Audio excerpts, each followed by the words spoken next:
Obvious Adams, The Story of a Successful Businessman by Robert Updegraff.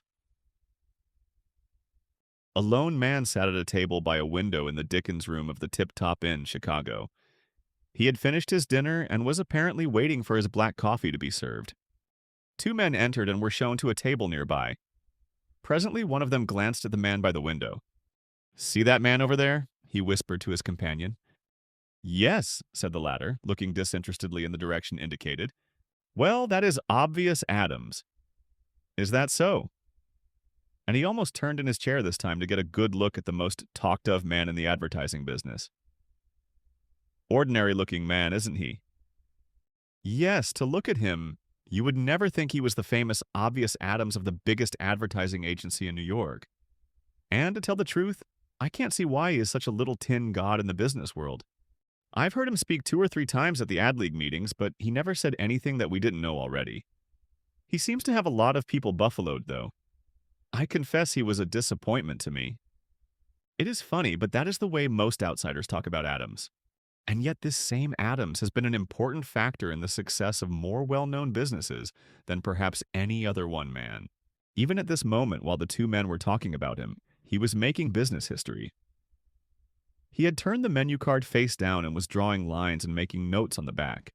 To anyone looking over his shoulder, the result of his work would have been meaningless, but it seemed to please Adams, for he nodded his head earnestly to himself and put the menu into his pocket as the obsequious waiter came to help him into his overcoat.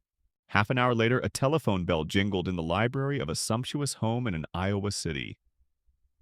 It rang a second time before the man lounging in the big mahogany chair in front of the fireplace arose and picked up the receiver. "Hello," he snapped, and he scowled at the intrusion. "Hello, hello. Oh, it's you, Mr. Adams. I didn't expect to hear from you so soon. Where are you, Chicago? You've got a plan? You have? Well, I've just been sitting here thinking about it myself, and I've chewed 3 cigars to a pulp trying to figure out what we ought to do about it." Then silence in the sumptuous library. Then a series of what sounded like approving grunts. "I see your idea." "Yes, I think they will do it all right. I'm sure they will. They've got to. It's a bully idea, and I believe it will turn the trick. All right, take the night train, and I'll send my car down to the station to meet you in the morning. Good night." For a long minute, the man in the library stood and looked into the fireplace thoughtfully. Now, why in thunder couldn't some of us have thought of that? It's the most natural thing in the world to do, but we had to bring a man clear from New York to show us. That Adams is a wonder, anyway. And having addressed these remarks to the irons, he pulled out a 4th cigar, which he smoked. But that is another story. We are beginning back end 2. To know obvious Adams and to understand the secret of his success, we must begin at the front end of his life. It is interesting, this story of a poor boy who began life as Oliver B. Adams in a little grocery store in a small New England town, and has grown to be known everywhere in the business world as Obvious Adams. It seems that Adams came of very poor, hard-working parents, that he had only a meager country school education, and that when Oliver was 12 years of age, his father died and he started working in a grocery store. He was a very ordinary sort of boy. He had no particular initiative, and he seldom had any particularly bright ideas, and yet in some strange way, business grew steadily in that store, and it continued to grow year by year. Anyone who knew old Ned Snow, the grocer, would tell you that none of the growth was his fault, for he was not of the growing kind, unless you mean ingrowing. Well, things ran along uneventfully until old Snow was taken ill and died. Then the store was sold out and Oliver was without a job. The next 6 years of Adams's life no one knows much about but he, and of these years he has little to say.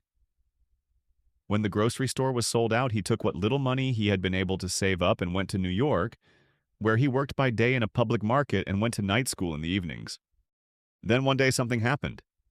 Near the end of his final year at night school, the principal arranged for a series of vocational talks for the benefit of the older students. The first of the talks was by James B. Oswald, president of the famous Oswald Advertising Agency. In those days, Oswald was in his prime, and he was a most interesting and instructive talker, with a way of fitting his message to the needs of his hearers, which was probably why he was successful as an advertising man. Young Oliver Adams sat spellbound throughout the talk. It was his first vision of the big world of business. And it seemed to him that Oswald was about the most wonderful man he ever had met, for he actually did meet and shake hands with him after the lecture. On the way home, he thought over what Mr. Oswald had told of the advertising business. As he prepared for bed in his little third-floor rear, he thought over the man Oswald and decided that he must be a fine man. As he pulled the blanket up over him and nestled down into the pillows, he decided that he would like to work in the advertising business. And as he slipped off to sleep, he assured himself that he would like to work for such a man as James B. Oswald. The next morning when he awoke, the last two thoughts had become united. He would like to work in the advertising business for James B. Oswald. The natural thing to do then, to Oliver Adams at least, was to go and tell that gentleman. Though the idea frightened him a little, it never occurred to him for a minute, but that he should do just that. And so, at 2 o'clock that afternoon, he asked for 2 hours off at the market, that being the quiet time of day, and after carefully blacking his shoes and brushing his clothes, started out for the big office building which housed the Oswald Advertising Agency. Mr. Oswald was busy, he was informed by the girl in the reception hall who had telephoned his name in to the big man. Oliver thought a minute. "Tell him I can wait an hour and 10 minutes. The girl looked surprised, for people were not in the habit of sending such messages to the big chief. But there was something in the simple directness of the lad that seemed to make the message a perfectly natural one. Rather to her own surprise, she repeated the message to the president precisely as she had received it. "He will see you in about 20 minutes, she announced. Of the interview itself, James Oswald used to delight to tell, "In walked young Adams, as serious as a deacon.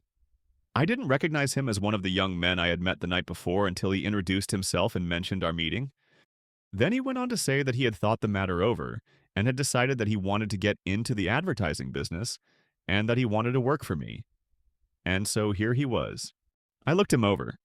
He was a very ordinary-looking boy, it seemed to me, rather stolid, not especially bright in appearance.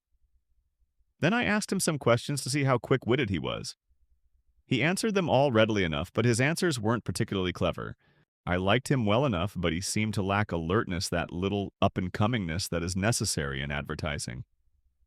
And so finally I told him, in as kindly a way as possible, that I didn't think he was cut out for an advertising man, and that I was very sorry, but I couldn't give him a position, and a lot more fatherly advice. It was really a choice little speech, firm but gentle. He took it all nicely enough. But instead of begging me to give him a chance, he thanked me for the interview and said, as he got up to go, "Well, Mr. Oswald, I have decided that I want to get into the advertising business and that I want to work for you. And I thought the obvious thing to do was to come and tell you so. You don't seem to think I could make good, and so I will have to set out to find some way to prove it to you. I don't know just how I can do it, but I'll call on you again when I have found out. Thank you for your time. Goodbye." And he was gone before I could say a word. Well, I was set back considerably. All my little speech had been lost entirely. He didn't even entertain my verdict. I sat for 5 minutes thinking about it. I was rather irritated to be thus turned down by a boy, so civilly but so very definitely. All the rest of the afternoon I felt decidedly chagrined. That night on the way home, I thought it over again. One sentence stuck in my memory. I want to get into the advertising business, and I want to work for you. And I thought the obvious thing to do was to come and tell you so. It all struck me in a heap. How many of us have sense enough to see and do the obvious thing? And how many of us have persistency enough in following out our ideas of what is obvious? The more I thought of it, the more convinced I became that in our organization, there ought to be some place for a lad who had enough sense to see the obvious thing to do, and then to go about it directly, without any fuss or fireworks, and do it. And by George, the next morning I sent for that lad and gave him a job checking up and filing periodicals. That was 20 years ago. Today, Oliver B. Adams is the vice president and active head of the great Oswald Advertising Agency. Old Oswald comes to the office once or twice a week and has a chat with Adams, and of course he always attends directors' meetings, but otherwise Adams is the head of the business. It all happened naturally enough, and it all came about through that darned obviousness, as old man Oswald good-naturedly characterizes it.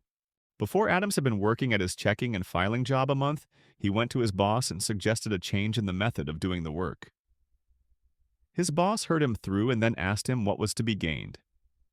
Adams told him that it would save about a quarter of the time, and handling and errors would be almost impossible. The change was simple, and he was told to go ahead. After the new plan had been in operation 3 months, he went to his boss again and told him that the new plan worked so well that a girl at two-thirds of his salary could take care of his work. And wasn't there something better for him? He said he noticed that the copy staff had to work nights, and he wondered if they didn't have so much work for the future that they could start in to train up a new man. The boss smiled and told him to go on back to his work. You are no John Wanamaker. Back he went, but also he began to write copy during his spare time. The copy rush was on account of a big campaign for the California Peach Canners Association. Adams proceeded to study up on the subject of peaches. He thought, studied, dreamed, and ate peaches, fresh, canned, and pickled. He sent for government bulletins. He spent his evenings studying canning. One day, he sat at his little desk in the checking department, putting the finishing touches on an advertisement he had written and laid out. The copy chief came in to ask him for the back number of a certain paper that was in the files. Adams went to get it, leaving the advertisement on top of his desk. The copy chief's eye fell on it as he stood waiting. 6 minutes from orchard to can was the heading. Then there were layouts for pictures illustrating the 6 operations necessary in canning the peaches, each with a little heading and a brief description of the process. California sun-ripened peaches. Picked ripe from the trees, sorted by girls in clean white uniforms. Peeled and packed into the cans by sanitary machines. Cooked by clean live steam, sealed airtight. Sent to your grocer for you at 30 cents the can. The copy chief read the ad through, and then he read it through again. When Adams got back to his desk, the copy chief Howland by name was gone. So was the advertisement. In the front office, Howland was talking with the president, and they were both looking at an ad layout on the president's desk. I tell you, Mr. Oswald, I believe that lad has the making of a copyman. He's not clever, and goodness knows we have too many clever men in the shop already, but he seems to see the essential points, and he puts them down clearly. To tell the truth, he has said something that we upstairs have been trying to say for a week, and it has taken us 3 half-page ads to say it. I wish you'd apprentice that boy to me for a while. I'd like to see what's in him. By George, I'll do it, agreed Mr. Oswald, whereupon he sent for Adams's boss. Could you get along without Adams, Mr. Wilcox? He asked. Mr. Wilcox smiled. Why, yes, I guess so. He told me the other day that a girl at 2/3 his salary could do his work. All right, send him up to Mr. Rowland. And up Adams went to the copy department. His canned peach copy had to be polished up, but this was given to one of the crack men, for there was need of haste, and Adams was given another subject to write on. His first attempts were pretty crude, and after several weeks, the copy chief almost came to the conclusion that maybe he was mistaken in Adams after all. Indeed, many uneventful weeks passed. Then one day, a new account was landed by the Oswald Agency. It was for a package cake which was sold through grocers. The firm had limited distribution, but it had been stung by the advertising bee. It wanted to grow faster. The company was working within a 50-mile radius of New York. Before any orders came through to the copy department, some of the copy men got wind of it, and Adams heard them talking about it. That day, he spent his noon hour looking up a grocery that sold the cake. He bought one of the cakes and ate a liberal portion of it as his lunch. It was good. That night, when he went home, he sat down and worked on the cake problem. Far into the night, the gas burned up in the little third-floor rear room. Adams had made up his mind that if he had a chance at any of the cake copy, he was going to make good on it. The next morning, the cake business came through to the copy room. To Adams's great disappointment, it was given to one of the older men. He thought the matter over all morning, and by noon, he had decided that he was a chump for ever thinking that they would trust such copy to a kid like himself. But he decided to keep working on that cake account during his spare time just as though it were his account. 3 weeks later, the campaign opened up. When Adams saw the proofs of the first cake copy, his heart sank. What copy? It fairly made one's mouth water. Preston was famous for food product copy, but he had outdone himself on this cake. Adams felt completely discouraged. Never would he be able to write such copy. Not in a million years. Why, that copy was literature. It took mere cake at 15 cents the loaf and made it fit food for angels. The campaign was mapped out for 6 months, and Adams carefully watched each advertisement, mentally resolving that he was going to school to that man Preston in the matter of copy. 4 months later, in spite of the wonderful copy running in the newspapers, both city and suburban, there were mutterings of dissatisfaction coming from the Golden Brown Cake Company. They liked the advertising. They agreed that it was the best cake advertising that had ever been done. It was increasing the business somewhat, but sales were not picking up as they had anticipated. At the end of another month, they were more disappointed than ever, and finally, at the expiration of the 6 months, they announced that they would discontinue advertising. It was not so profitable as they had hoped. Adams felt as keenly disappointed as though he had been Mr. Oswald himself. He had become very much interested in that cake business. On the night he heard of the decision of the Golden Brown Cake Company to stop advertising, he went home downcast. That evening, he sat in his room thinking about golden brown cake. After a while, he went to a drawer and took out a big envelope containing the ads he had written for the cake months before. He read them over. They sounded very homely after reading Preston's copy. Then he looked over some streetcar cards he had laid out for his imaginary cake campaign. After that, he assembled a new carton he had drawn out and colored with watercolors. He sat and looked at these things and thought and thought and thought. Then he fell to work revising his work of months before, polishing it up and making little changes here and there. As he worked, his ideas began to develop. It was nearly 3 o'clock when he finally turned out his light and went to bed. The next morning, he went to the office with his mind firmly made up as to what he should do. At 10 o'clock, he telephoned the front office and asked if he might come down and see Mr. Oswald. He was told to come ahead. At 11 o'clock, Mr. Oswald looked up from the last piece of copy for Adams's cake campaign and smiled. "Adam," he said, "I believe you have hit it. We have been doing wonderful cake advertising. But we have overlooked the very things you have pointed out in your plan. We have done too much advertising and not enough selling. I believe that with this plan I can go down and get that crowd back into the fold." At 3 o'clock, Adams was summoned to the president's office. "Mr. Adams," said Mr. Oswald as he sat down, "the Golden Brown Cake Company is back with us, and with us strong. They say the plan looks good to them, so we are off for another campaign. Now I want you to take this material up to Mr. Howland and go over it with him.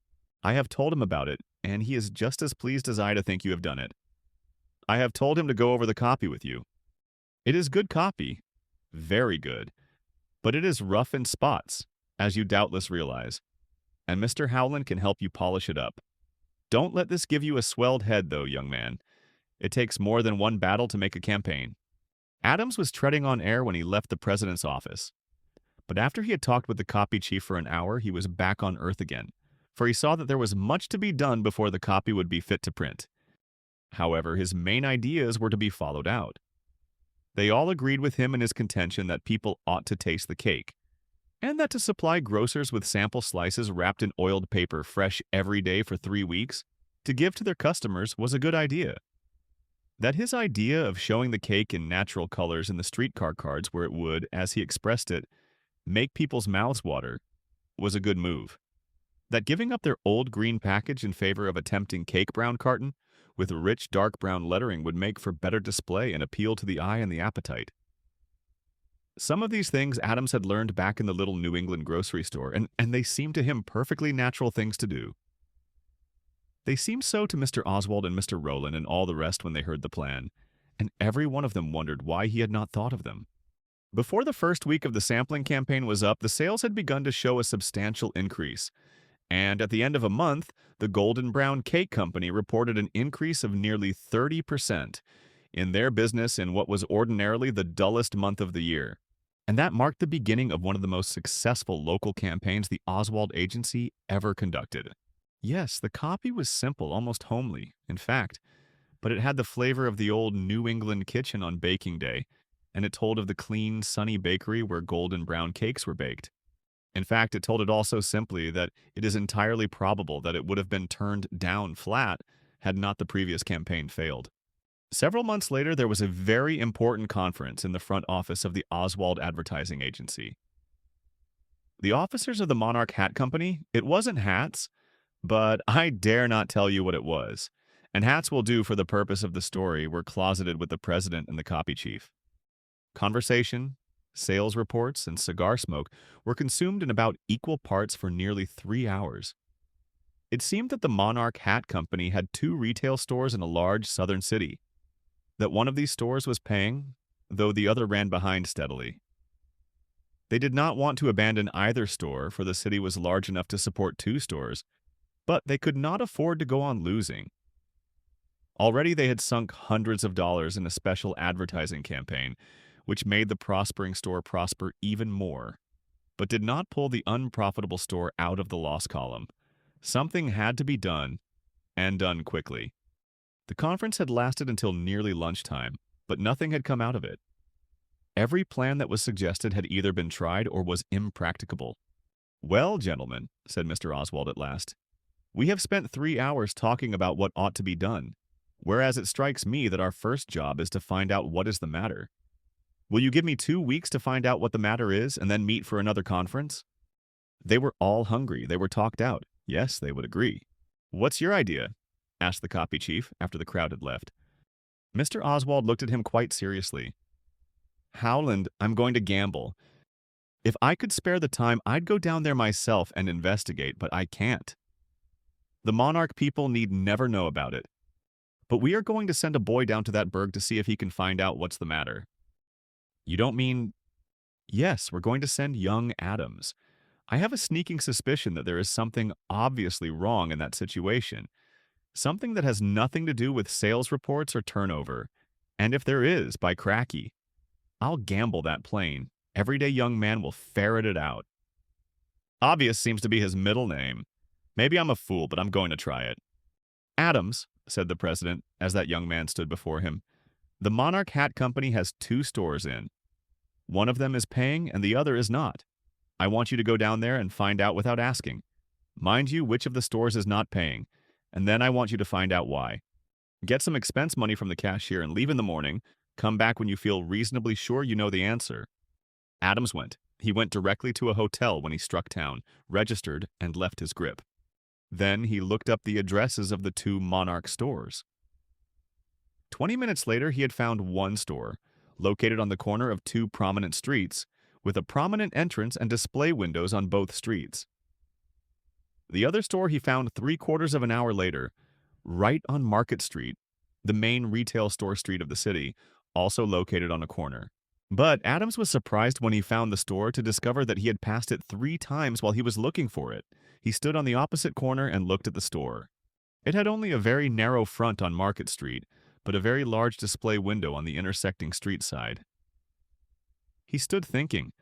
It struck him that that store was too hard to find. What if they did do heavy advertising he knew of the Monarch campaign in that city?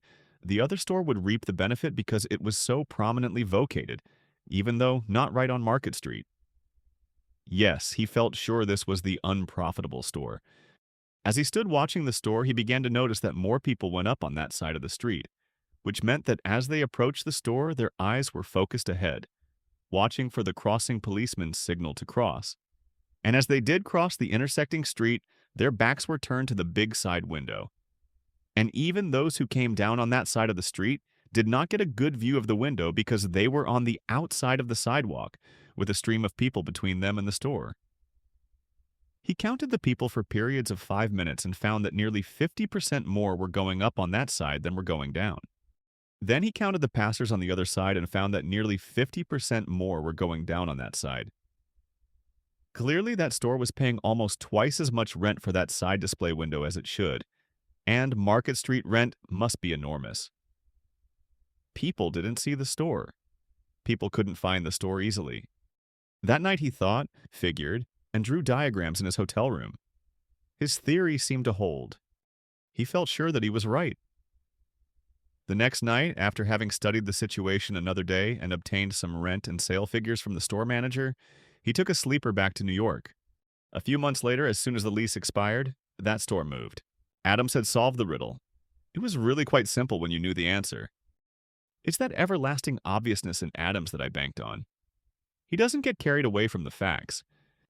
He just looks them squarely in the face and then proceeds to analyze, and that is half of the battle. Thus spoke Mr. Oswald to the copy chief. That was the beginning of a series of incidents that sent Adams right to the front in the Oswald agency and led eventually to his owning an interest. There was nothing spectacular about any of them. They were simply horse sense analyses of situations, and then more horse sense in the working out of a plan. Came a letter from a manufacturer of, let us say, bond papers.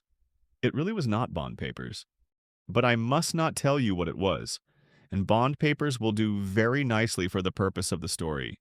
Well, came this letter saying that they were interested in advertising, and they wondered if some man from the Oswald agency wouldn't come out to their mill and talk it over with them. As it happened, the day the letter came, Mr. Oswald was sailing for Europe at 11 o'clock. The letter came in the morning mail, and Adams just happened to be in the president's office when he picked it out of the basket on his desk. "How'd you like to go out and talk to these people, Adams?" asked Mr. Oswald with a quizzical smile, handing him the letter. He liked to try out new combinations of men and jobs. "Oh, I'd like to," said Adams, his face lighting up with pleasure at the thought of such a mission. "Then go, and good luck to you," said the chief, and he turned and plunged into the last-minute details of departure. Adams went the next morning. The paper mill president asked him if he thought bond paper could be advertised successfully. Adams replied that he couldn't tell until he knew more about the mill and the product. He had to have the facts. He was given a guide, and for the next 2 days he fairly wallowed in paper. He found that this mill's paper was made of selected white rags, that the purest filtered water was used in the making, that it was dried in a clean loft, and, most surprising of all, it was gone over sheet by sheet and inspected by hand. These things weren't known in those days, and Adams saw great possibilities for advertising. The third day he spent in his hotel room, laying out some tentative advertisements. These he took with him late in the afternoon and went to call on the president. The president looked them over and grunted. Plainly, he was disappointed. Adams's heart sank. He was going to fail on his first selling trip, but not without a fight. The president rocked back and forth in his chair for a few minutes. "Young man," he said, finally, "every good bond paper is made of carefully selected rags," quoting from the advertisement in his hand. "Every good bond paper is made with pure filtered water. Every good bond paper is loft dried. All good papers are hand inspected."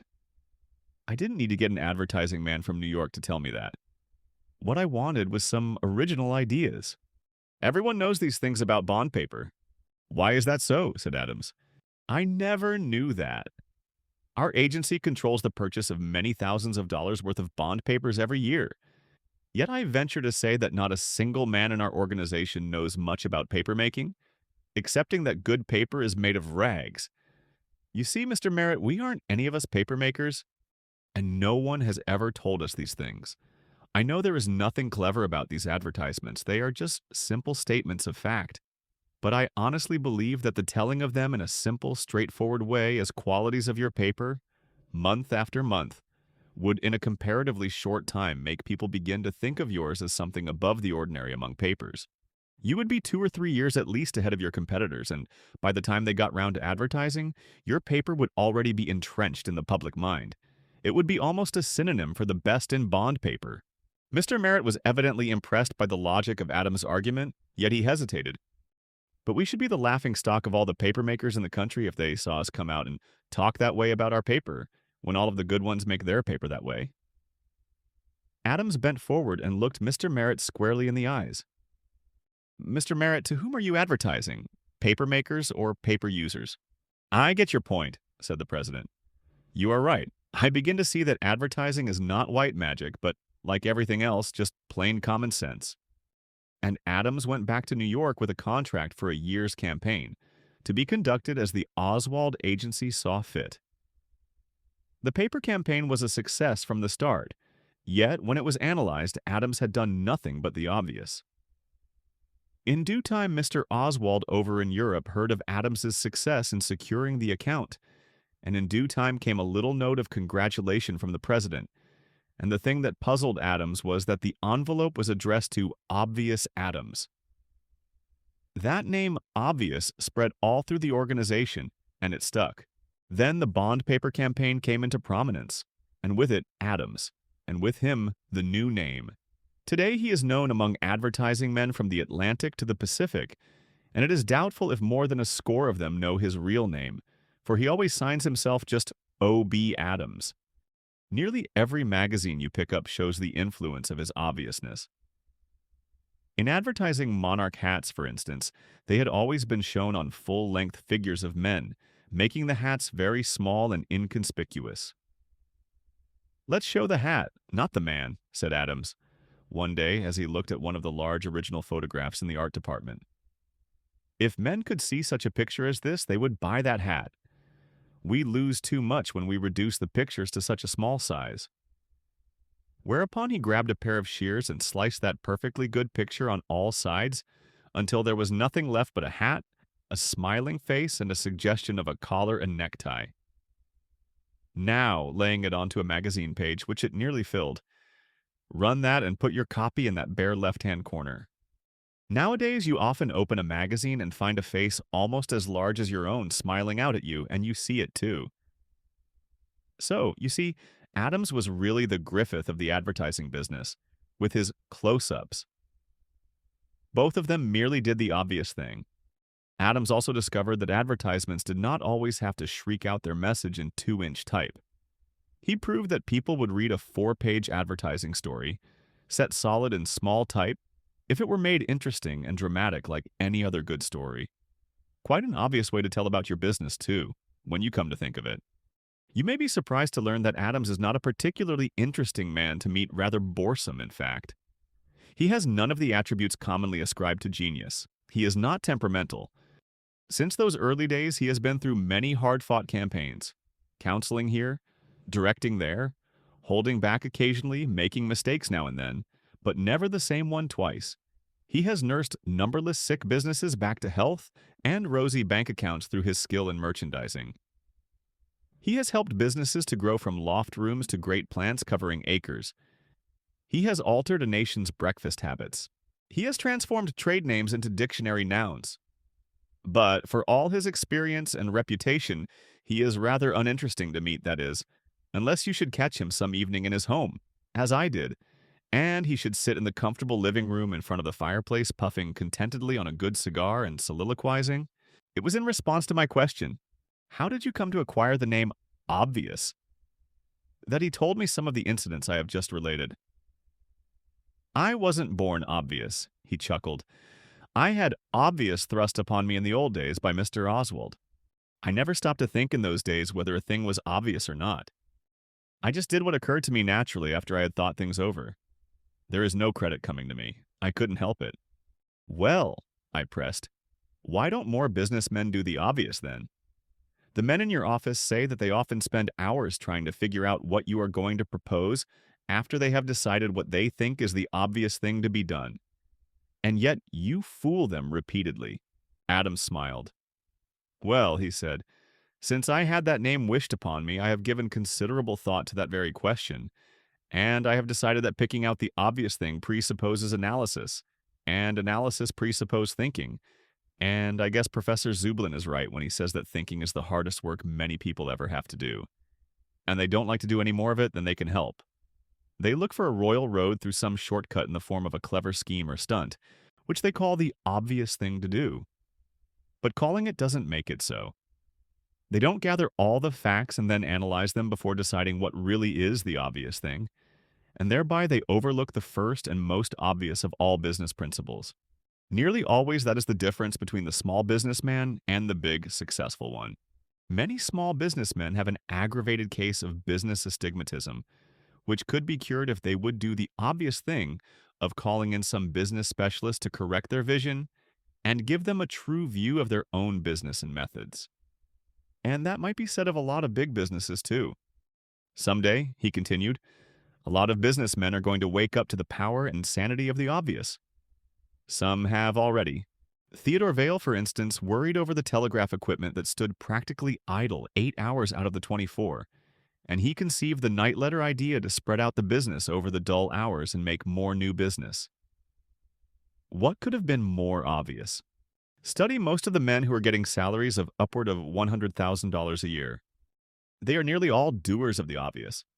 Someday I expect to see Grand Opera stop advertising deficits. It is going to cease advertising opera stars, too, to be promptly held up in return by these same stars and advertise opera. It is going to do the obvious and advertise to the people who do not now go to opera. Then the balconies will be full and opera will pay for itself, as it should. Opera is going to come to realize that it has a legitimate merchandising problem like hotels or books or steamship lines, and that it will respond to legitimate merchandising methods. Why I even look to see the time when our municipalities will wake up to the fact that they are overlooking the obvious when they allow our great libraries, upon which we spend hundreds of thousands of dollars each year, to run along year in and year out, only half fulfilling their mission, when a paltry 2 or 3% of the total appropriation spent in sane newspaper advertising to sell the library idea, the library habit, if you please, to the people would double the usefulness of our libraries to their communities. What a wonderful thing to advertise a library or a great art museum. The day will come too, I think, when our railroads will get over their secrecy about fares. They will get hundreds of thousands of dollars from people who do not travel now, but who would if they realize how little it costs to travel comparatively short distances. They will publish the prices of their tickets from city to city in their timetables, not between all stations to be sure, but between the larger places. Now instead they put their fingers to their lips and say in a whisper things such as, "Shh, we charge an extra fare on this train, but we are not going to tell you how much it is and you'll never guess. Shh. Why, I know a man who lived in New York for 5 years, and all that time he wanted to go to Philadelphia to see the city, but he never did, because he thought it cost much more than it does. He lacked the imagination to ask, but asking should not be necessary. Someday the railroads are going to do the obvious and advertise to that man. And there are hundreds of thousands of him. At this point, Mr. Adams looked at the clock. Then he excused himself while he called up his garage and ordered his car. He was leaving on the night train for Chicago to tackle a difficult situation that had developed in the business of a large client, a big breakfast cereal manufacturer out west. They had sent for the great Adams, medicine man of business. He would be able to prescribe the remedy. As we rode into the city in the luxurious limousine, he sat deep in thought. I sat and thought, too. What was the secret of this man's success, I asked myself. And then I recalled the little boy's composition on the mountains of Holland. He wrote, "The Mountains of Holland." There are no mountains in Holland. That is the answer, I decided. There is no secret. It is obvious. The end.